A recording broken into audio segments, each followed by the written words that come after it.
Good news for Cork is that Patrick Horgan's red card in the Munster final was rescinded, so he can start this All-Ireland quarter-final at full forward. The other talking point is the selection of Jamie Collin at top of the left, and the big question, how will Lorcan McLaughlin and Daniel Carney perform in centre field? Interestingly, 13 of the 15 players named in this Kilkenny team started in last year's All-Ireland final replay against Galway. With Michael Fennelly returning to partner Killian Buckley at midfield, it's a very strong starting unit.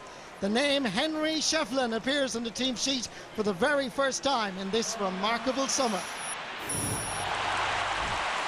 All the indications are that Kilkenny will win this, but hey, history suggests that Cork, you never write them off. Kilkenny won the toss. They've decided to play from left to right. Breaking ball favours Daniel Carney. He's all over this game so far. In first, Patrick Horgan. Horgan with a short grip sends it between the posts and over the bar. And Cork lead for the very first time. But again, it's that man with a great engine, Daniel Carney. Owen Murphy sends it down the middle channel. Gathered here by Michael Fennelly. Available is Owen Larkin, unmarked for the first time. He looks at the target, he's going for it. The umpire is also going for his flag. It's over the bar. Splendid score by Owen Larkin. Yeah, great ball by Michael Fennelly there, picked him out. And Daniel Carney, for once, not on up with Owen Larkin. He's been covering a lot of ground up the field, but he has to take his defensive duties into account as well. Richie Power scooped it up gingerly far as Killian Buckley, back far as Michael Fennelly. Fennelly, beautiful. Great score. Welcome back to the championship, Michael. Yeah, and that's what they do so well. Simple hand pass back by Killian Buckley. Great score by Fennelly, and he started very well on the other side of the midfield as well. Owen Larkin is in there, so too is Seamus Harnedy. He's the number 11. Referee blows the whistle. We saw a little bit of afters there. Yellow card confirmation that Henry Shefflin did in fact get that yellow card. Didn't look to be a lot in it, but there definitely in real time there was definitely a flick on the elbow, and that's what he gave it from. Cork dominating at midfield and indeed in their own half-back line. They go forth in pursuit of scores again.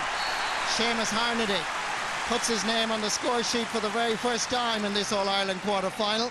You might have heard of him before the game against Clare, but we've all know about him now. Owen Murphy changing the direction of his puckouts. Comes down for his Conor O'Sullivan. Sends it into the centre. Jamie Collin, wearing 15 but operating on the 40. He's trying this from way out the field, and that is over the bar. Absolutely brilliant play by Jamie Collin. It looked when he was hitting it that he was kind of staggering backwards. Just watch it here. He looked at the post and had a go, and wow, he went all the way. This is Lorcan McLaughlin. Can Turkman, like the goalkeeper Anthony Nash. Still McLaughlin, stepping by several challenges. The hand pass inside is poor. It's blocked, however, by Harnedy. Going back to gather is Jackie Tyrrell. Hand passes out, great pressure by the Rebels. Luke O'Farrell gives it for his right half forward, Conor Lehane. And Lehane from Middleton puts his name on the scoreboard. Brilliant play by Cork. Very controlled, under no great pressure, but putting the pressure on the All-Ireland champions. Half an hour played in Semple Stadium. Amazingly, Kilkenny haven't scored since the 15th minute. It's Paul Murphy from Danesford. Takes a little bit too much out of it. Willie Egan comes in. Owen Larkin retrieves the situation. Gives it back to Murphy. Can the cornerback score from there? Yes, he can. Outstanding play by Paul Murphy.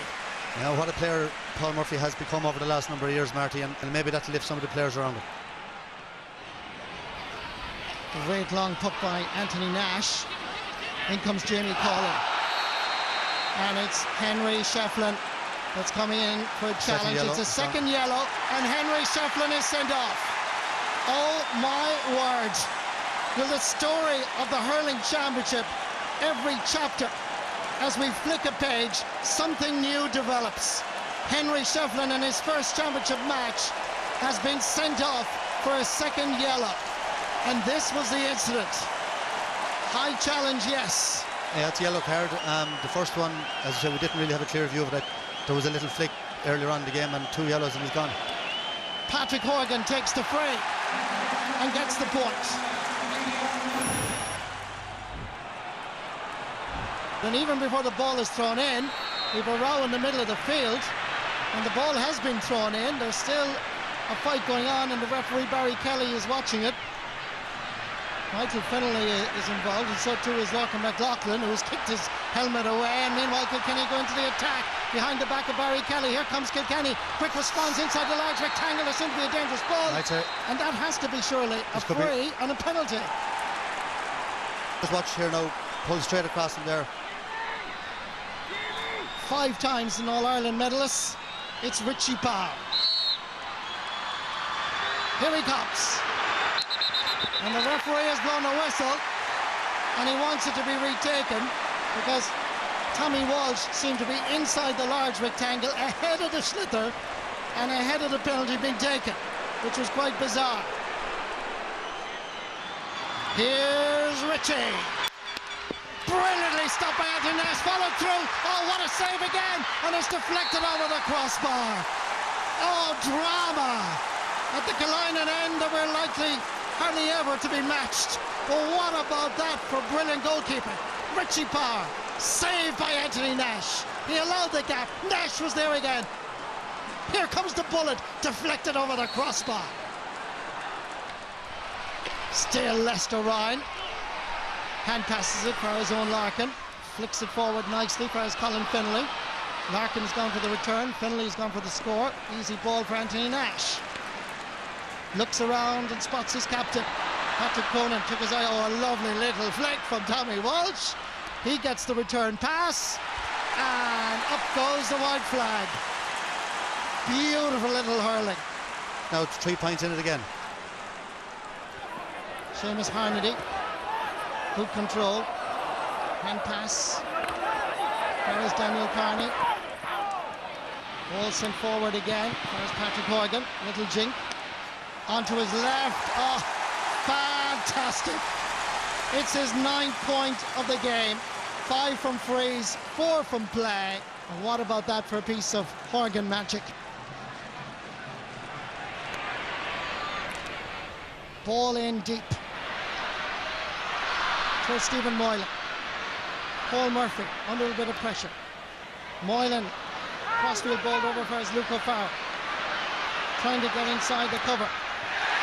And that is absolutely brilliant play by the Rebels. With the confidence shown here, taking on a man of the calibre of Jackie Tyrrell, cutting inside and scoring. And Cork are well on their way to knocking out Kilkenny out of the championship and qualifying for a semi-final. Out fires Kieran Joyce and Owen Larkin. It's Larkin that sends it in for his Walter Walsh. Walsh, difficult angle, but he finds the target. Really good score. Yeah, that's it, Marty. They're not the champions they are for nothing, and you know, fantastic. You know, you'd have to say their attitude has been fantastic. They're not giving up and they're sticking in there. Conor O'Sullivan comes forward. The Rebels may have lost a monster final, but they have knocked Kilkenny out of the championship. What a day for Jimmy Barry Murphy. Brian Cody devastated, no doubt, as he feels deep sorrow in his heart now, for his team have been beaten. Look at that scoreboard. Cork 19 points, Kilkenny 14 points, a 5-point win for the Rebels. Kilkenny are great champions, and they went on with great pride, and you know, in the modern game it's very, very hard to survive with 14 men, as we found in the Munster final, but Kilkenny were, I thought, played with phenomenal heart, as they always do, and very, very hard team to put away, but you know, we just about saw it out in the end of that. Well, I mean, there's been a few ends of eras predicted all along over the past number of years, you know, and I don't think eras ever end, really, to be honest about it. If end of an era means it's the end of the Kilkenny senior hurling team being competitive at inter-county level, I'd say it's something that shouldn't be allowed to happen. So let's wait and see. Dublin in the foreigners' time is going to be a massive game for us as well. They also beat Kilkenny in a replay, which is a very difficult thing to do. And you know, Anthony Daly has done a fabulous job with Dublin, and it's just great to be there. And we'll think about it now tomorrow. Obviously, you've been at it an awful long time. Will you consider maybe that this might be the end for you, or is it too soon? Well, I have no idea. Obviously, you know, I don't come into today deciding this is whatever it is. I have no idea at all. Like every other year, I feel the same as every other year about it. I have no idea. There's no decision made about anything, so we won't even consider it for a long, long time.